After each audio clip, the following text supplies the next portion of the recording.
आम्ही पिक्चरला जातो, आम्ही पिकनिकला जातो, वारीला जातो, खायला प्यायला हॉटेलला जातो. त्यांनी मला विश्वास दिला की मी सगळं करू शकते. प्रा फाउंडेशन 4 पिलरवर काम करतं, पण या सगळ्या मुलांचा अभ्यास केल्यावर आम्ही त्या निष्कर्षावर आलो आहे. एक तर सोशल बिहेवियरल पॅटर्न, त्यानंतर फिजिकल आणि इकॉनॉमिकल.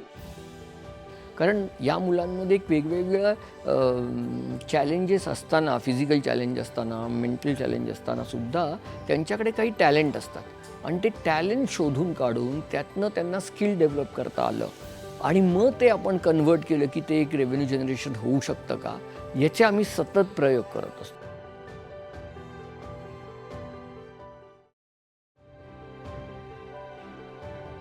स्वप्ना खूप मोकळी झाली, एकलकोंड्यासारखी राहत होती, एकदम मोकळी झाली आहे. तिला पाहिजे तसं तिला ते राज्य मिळाल्यासारखं झालंय.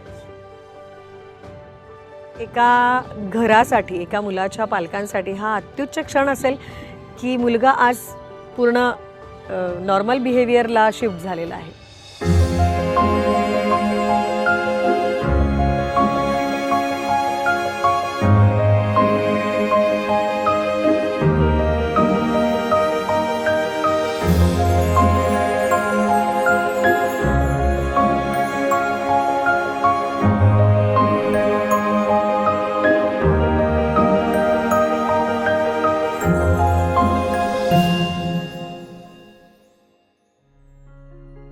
जनरली आईला असं वाटतं की माझ्या मृत्यूनंतरच या मुलाला कुठे ठेवायचं असेल ते ठेवावं, पण हे रुजवण्याचा प्रयत्न करते मी की तू जिवंत असताना तुझं मूल एखादा आनंदी छान ठिकाणी हे बघून तू मर.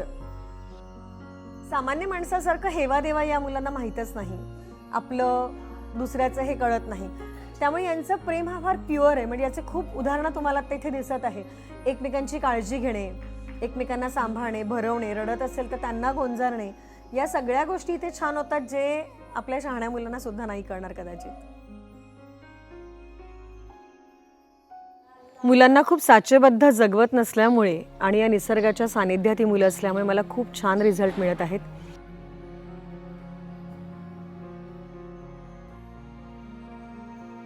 प्रत्येकाची फिजिकल डिपेंडन्सी ही वेरी करते. कोणाला चालता येते, कोणाला चालता येत नाही, कोणाला एक हात काम करू शकते, कोणी नाही करू शकत आहे. त्यामुळे आपल्याला प्रत्येक इंडिव्हिज्युअलचं कस्टमाइज्ड सोल्युशन आपल्याला करावं लागतं. तिथे प्रत्येकाच्या गरजा वेगळ्या आहेत, प्रत्येकाची समज वेगळी आहे. त्यामुळे त्यांना नॉर्मल माणसासारखं आयुष्य जगायला मिळावं किंवा रोजच्या दैनंदिन जीवनातल्या गोष्टी करता याव्या, हा सगळ्यात बेसिक फॅक्टर आम्ही त्या मुलांकडनं करून घेतो आणि तोही खेळीमेळीत.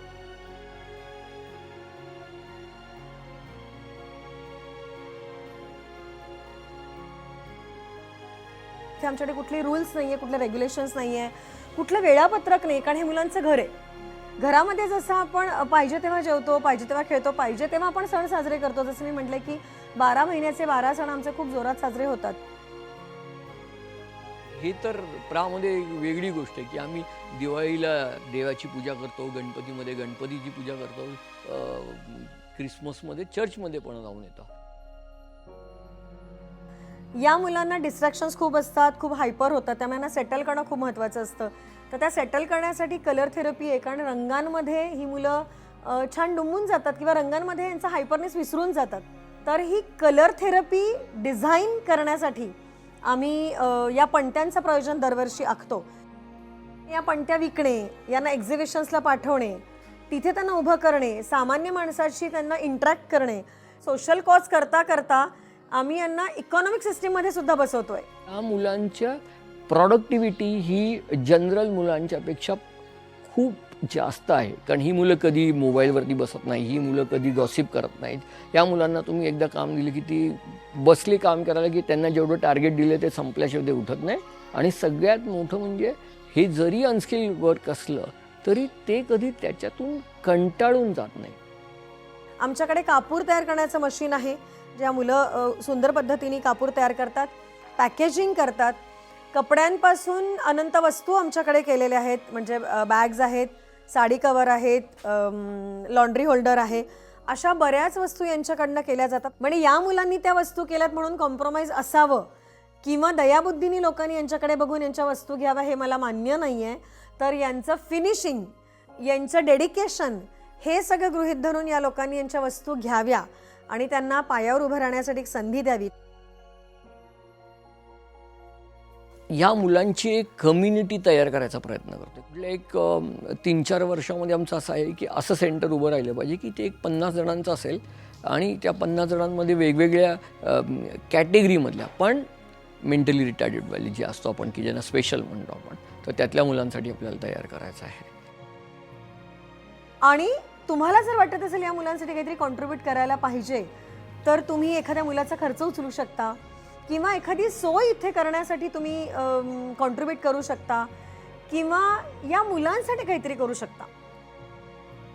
मी कायम लोकांना असं म्हणत असते की नुसतं बघून नाही तर इथे प्रत्यक्ष येऊन भेट द्या, या मुलांना बघा आणि तुमच्या हृदयाला जर भिडलं, तुम्हाला जर असं वाटलं की आपण आयुष्यात अतिशय नशीबवान आहोत की आपल्याला माणसाचा, सुदृढ माणसाचा जन्म मिळालेला आहे, तर त्या सुदृढ माणसाच्या जन्माची किंमत कळण्यासाठी तुम्ही इथपर्यंत यावं आणि या मुलांना जेव्हा बघाल तेव्हा तुम्हाला लक्षात येईल की आपलं काहीतरी देणं लागतं. आणि मला नक्कीच विश्वास आहे की हे स्वप्न आपण प्रा फाउंडेशनचं तुमच्यासारखे खूप हितचिंतक पण आहेत, मदतगार आहेत, त्यांच्या दृष्टीने आपण हे लवकरात लवकर पूर्ण करूया.